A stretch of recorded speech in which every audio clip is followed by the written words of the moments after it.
omulungi ali ku BaabawaiswaTV n'okubanga kwebaza kuba chokola kyamaani chokola kya mugaso tufunye omukisa okubanga tukyazaku omu obanga tukyalira ku omu ku basponsa baife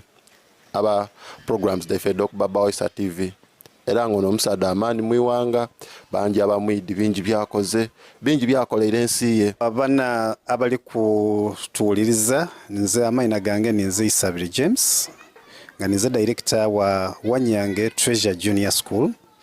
formerly eyali eyetebwa Hidden Treasure Academic Center.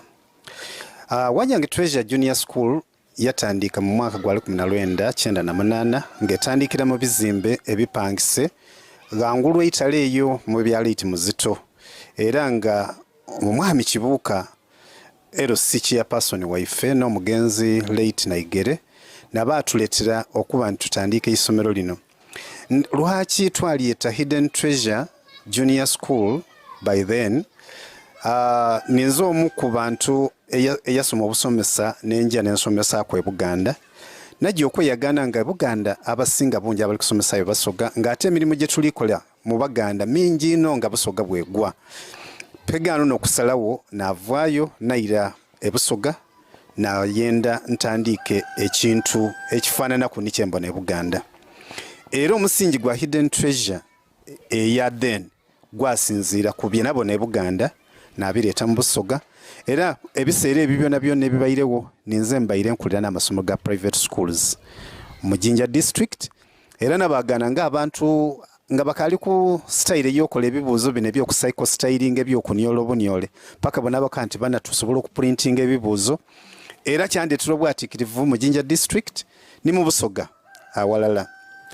ngandize ku Wanyange Treasure Junior School eisomero lino bwe tutandika mu kipangisa twatambula nga bwe tukaikereza obusente bwaife nga omuntu bwako bati ekyama ekyekusifu ekyo kyebeta Hidden Treasure nga bwe kyaganibwa mu Matayo ensula 44 n'oluniri olw'13 olugero olwo Yesu lwe yakoba ati ekyobugayiga ekyekusifu oli yabona ekyobugayiga yaje yakigula zena nabona ekyobugayiga mu kusoma okweducation nga ndinakita mu busoga kale bwe nasonda ngo obusente obwo nafuna ku n'emikwano gyange era mu mikwano gino tyenda kwerabira kwogera ku mwami mulala late father Pikavet n'omu kubange maku era yanfunira sa omukisa ogwafuna ku sente edazimba ebizimbe bye tulimu n'okugula itaka lye tulimu n'omwami ono late Bezaleli Naigere omu ku bantu obe natandika nabo nga abange maku yaba omu kuba asiima yatuwa ku itaka lye twagula twamusasula esente n'okusobola okufuna amaka ga Hidden Treasure twava mu kipangisa Hidden Treasure idyenga ekongoda okutuuka eri era ni mu kiseera kino lwaki tuli kutuuka okuba nti twaliyenze abasoga mutumanneku ebintu oti ni bino biri mu kitundu kyaimwe ayiti muli kibikozesa isomero lisomesa abaana era mu baana betusomesa mulimu omwana wa mwami Kibuuka oyo statistician akolera Mityana tulina Bakige Emmanuel oyo ni veterinary officer wa Jinja Municipal City tulina mu abaana abandi bali Muscat abandi bakola accountancy tulina mu abaana bakoze obwa speaker nga tulina Muteba yali speaker wa Bugembe Town Council ayo mkiseera kino ali Buyikwe ni abantu nga ba David Aga bona babita ku masomero muno tusomesa nibani naabwe era abantu oti nabo wobo batukirire baida kwa reference ya Hidden Treasure nendo bakobera nti Hidden Treasure line yagaza era ndi yagalira mu kuba nizize n'abaana bange mu basomeire era gendo gerera mu kiseera kino z'abaana bange mwenda mulala yenka nakali okutikirwa ni kulwo kuna luduzi ayirira asembayo bamutikire Kyambogo ngakoze environmental studies no nigwe asembayo yena ali kumaliza next year era nguliti bya covid bona bali bayirenga bamala so nze nkyenumirizamu abasomesa bembaire ku nabo abasinga bungi abavuire gano ne babona omulembe gwenkozeisa abandi bafuuse ba directors era mu bano ndi proud to name nti nina omwami gwebeta Buyinza Livingstone ne yali first headmaster wa isomero lino boti ni mwene bogo bya parents eryaganibwa ebusede nina mu omwami gwebeta Luganda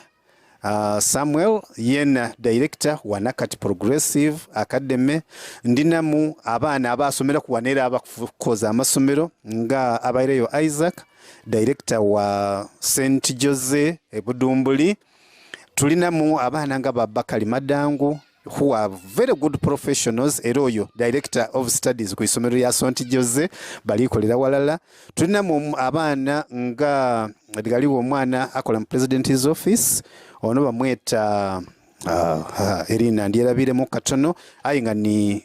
n'abamu ku baabita mu isomero is called Faizo. Twabamu n'omwana owundi personnel mu Bidiko ni Waibe Faizo ng'avuga no Wanyange ku 5. So isomero lirina a record to give out. So nze ndowooza nti Wanyange kino nekitone kyetunakyo nibusoga nekitone kyetunakyo kyetuteekwa okukulembeza. Era mu kiseera kino lwaki tuli kwenda tube nti tutandika okusika abaana okuva ewala nti Wanyange tulina ogikulaakulanya. Nze nina record of history ku masomero naddala gatandise mu Busoga muno. Ndaba example ya Lakeview yatandika ku musingi ogw'abantu abafuna mpola. Aye enguli yagira ku musingi ogwonka nguliri yagwa. Bwegirekeetamu abantu okuva eruuyi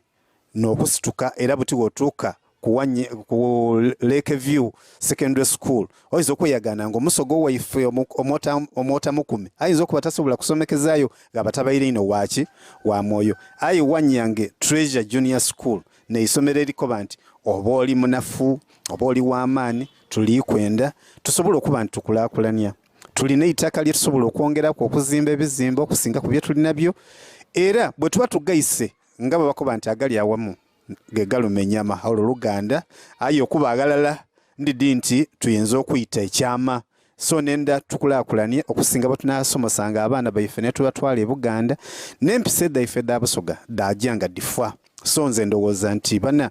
omulamwa guno ni banaife bana abavumbula TV nga babali tutambulamu tugukozese tusobola okwiza Busoga engulu. Ndowooza mwabo na ku mukolo gwa baba waife Kyabazinga bwe gwali abantu nga twasanuka aye nga tukusanukiraga titwasanukira Kampala titwasanukira Bungereza twasanukira waife Busoga. So ge tusanukira ne mu isomero tino Wanyange Treasure Junior School mbona nga byonna bidaba birungi neyanziza olw'ensonga oti neno gye mbageereiza era nsuubira nti mugemisa ate ndikulinda bye munankobera. Okay, omulungi ali ku BaabawaiswaTV nenda okuba nkwebaza nenda otumira ku abantu betu benabo ku show ife kuno. Magi webali kuba ngobe nife Magi Sanyungo oli Dubai webali kuba nife ngobero kobye kubona show ife.